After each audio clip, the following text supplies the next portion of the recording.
All right, guys, here's our 3.4 notes that we're working on today. We are working on what we call ratios and proportions. You guys have seen these before, so it should be a little bit of a review. Now, remember, a ratio is just a comparison from one number to another number. We can write ratios in several different ways. We can write a ratio like A over B, okay, so as a fraction. Or we can write a ratio as like A to B, a comparison like that. You see that in a lot of sports. Or we can literally write the word to, A to B. Okay. Now, A and B would normally be filled in with numbers, but those are three different ways we can write a ratio. So if we wanted to write the ratio of the boys to girls in class, okay, now it says boys first, so that would be our first number, and girls come second, so that would be our second number. Okay, it's very important that we create the ratio the same way the sentence is written. All right, so if we hypothetically said we had 7 boys in the class and 6 girls, then we would write that ratio as 7 to 6. Now, this 7 to 6 means nothing unless we put the units with it. So we have to actually include the boys and the girls. All right. We need to know that. We need to know that it's not 7 cars for every 6 boats. All right. We need to make sure we understand the difference. Okay. So that is a ratio. We're going to figure out different ways to set up ratios, like as in a proportion, or when we talk about unit price.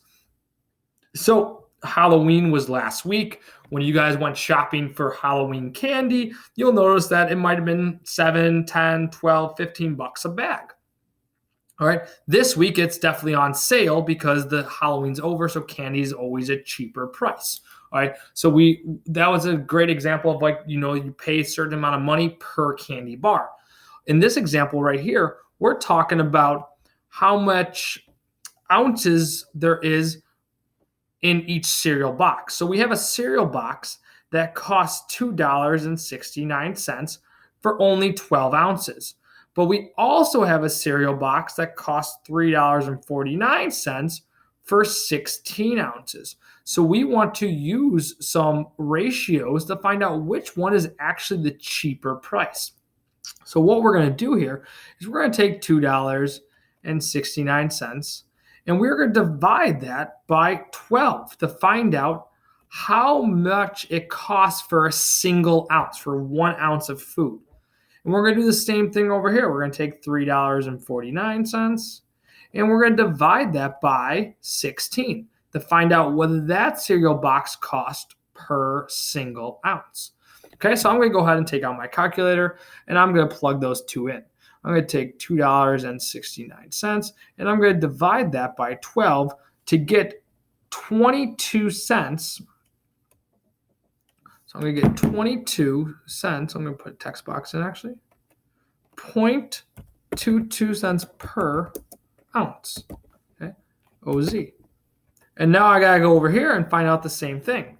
So I'm going to take $3.39 now, 49 cents, and I'm going to divide that by 16. And that comes to 0.21 cents per ounce. Okay, we should probably put a dollar sign in there so we know what we're talking about. Really a cent sign, but dollar sign is easier to put in. So which box is slightly cheaper? Well, you're not really saving much money, but 21 cents per ounce. That's why when you go shopping to Sam's Club or Costco or sometimes Aldi, sometimes when you go buy those bulk items and they can cut out some of the middleman, you're actually getting more of something, right? But it's actually a cheaper price because of the way we buy that, okay? But we don't always need a huge surplus of stuff, okay? Now, these are two different ratios that we compared. Another way we can compare ratios is when they are equal to each other. These two were not equal to each other, so we set them up separately. But when two things are equal to each other, we can set them up as proportions. Proportions are just two ratios that are next to each other. The nice thing about proportions, the way we solve these is using a word that you guys are all familiar with, is cross multiplication. Okay, so we should all kind of be very familiar with that word by now. We've used it before. So what we're going to do is we're going to cross multiply. We're going to take our y times our 9, which gives us 9y. And we're also going to take our 13 times 2. Okay, make sure you guys do that in your calculator if you need to. Just going to give us 26. And last but not least, we always know, we've practiced this, we multiply, then we divide. We divide both sides by 9, divide both sides by 9, okay? And then if you need to check your calculator, if you don't know it off the top of your head, you do 26 divided by 9. Okay, that is a problem that we probably didn't know off the top of our head. We get 2.8. So we found the missing piece to this proportion that makes both sides equal. So 2 divided by 2.8 is the same thing as 9 divided by 13. They are equal to one another. All right. We also can cross multiply like this. This way looks a lot more confusing because when we cross multiply this 2 times this side, this is actually, we're going to distribute. Okay, so this is kind of like what we did in 3.1 and 2.10 notes. Okay, so we're going to distribute this 2 to both of those. So it's actually going to be written out as 2x plus 1. And you could skip this step if you know how to distribute without writing it all out. Equals 5x minus 7.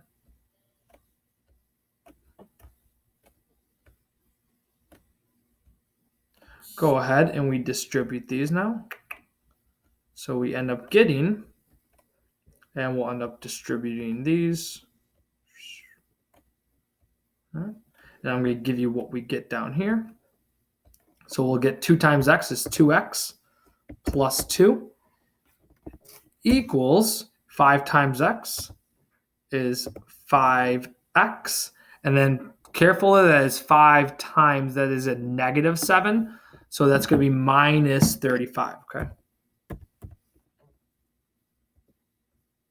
So we're going to make that a little bigger. All right. At this point, we have a multi-step problem. We need to bring this, I'm going to add the 35 to the other side. Add 35.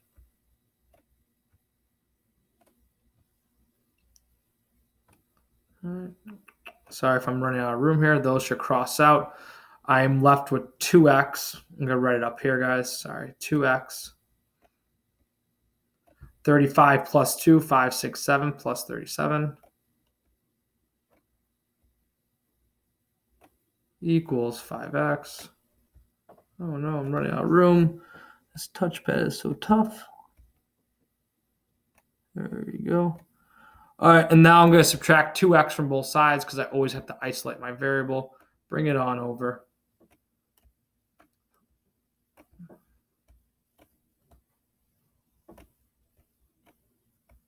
We are left with 37 equals 3x. Okay. Then, like always, we talk about this all the time. The last step is always to divide by whatever is in front of the variable. In this case, we are dividing by 3. So I'm going to take my 37, take out my calculator, 37 divided by 3, and we get 12.3 as our answer. All right, there we go. So those are solving proportions when they're set equal to one another. All right. Last but not least, we're going to set up a proportion and solve. So let's take a look at these. We have a 400 square feet of office space rents for $485 a month. So if we're trying to find a place to start our business, this one place is 400 square feet for $485. So maybe we want to rent in that same area, but we also have the option of 320 square feet. So roughly how much will that cost? So what we're going to do is we're going to set up a proportion. Okay. We're going to set up a proportion to each other. And we're going to do 400 square feet. And we're going to divide that by. Okay, get these away. That's going to be over 485 because that's how much it costs per month. I'm going to put my dollar sign in there so I just remember that that's my cost. And now we're going to set this equal to, and we're going to set this equal to our second proportion. So we know 380 square feet. And we're going to put that over, we don't know, right? We don't know what the cost is. So that is our X. Oh, it doesn't let me throw in the money sign. Okay. So now we have set up our problem. So now we're going to cross multiply. We're going to multiply those two, and we're going to multiply these two. So we're going to get 400x equals, oops, very carefully, that's 320. 485 times 320. Okay, that gives us a nice big number. But we're going to divide it, so it's going to get nicer. And then we divide both sides by 400, and we get 388. So if we wanted to go with this 320 square foot, it would cost us roughly 388 a month. Okay, so right there is an example of having a proportion, and we set it up and we solved. All right, 388 a month. Notice that since our square foot was on top, our square foot was on top, our money was on bottom, our money was on bottom. We keep those similar. We keep those together, okay? So over here, we're going to have the same thing. We're going to set up our proportion. We're going to set it equal to one another. We know it's going to look like that. We have 20 gallons of gas for 260 miles. So I'm going to put 260 miles on top. I'm going to put my 20 gallons of gas on the bottom.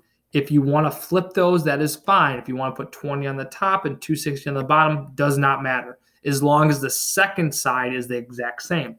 So because I put miles on the top over here, I also have to put my miles on my top over here.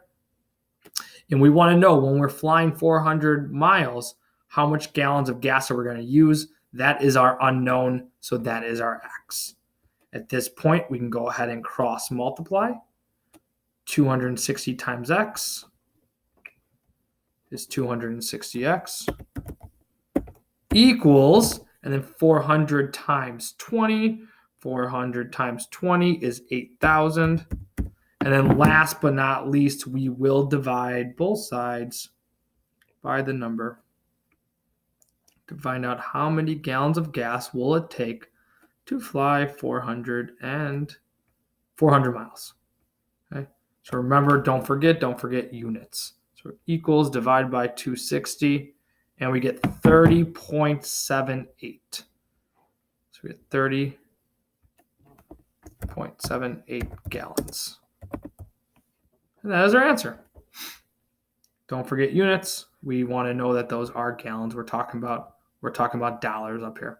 Okay, so guys, this is your notes for the day. Your worksheet is going to be the exact same as this. You guys are going to practice about one or two of each of these problems. And this is the last section that we're doing before our test.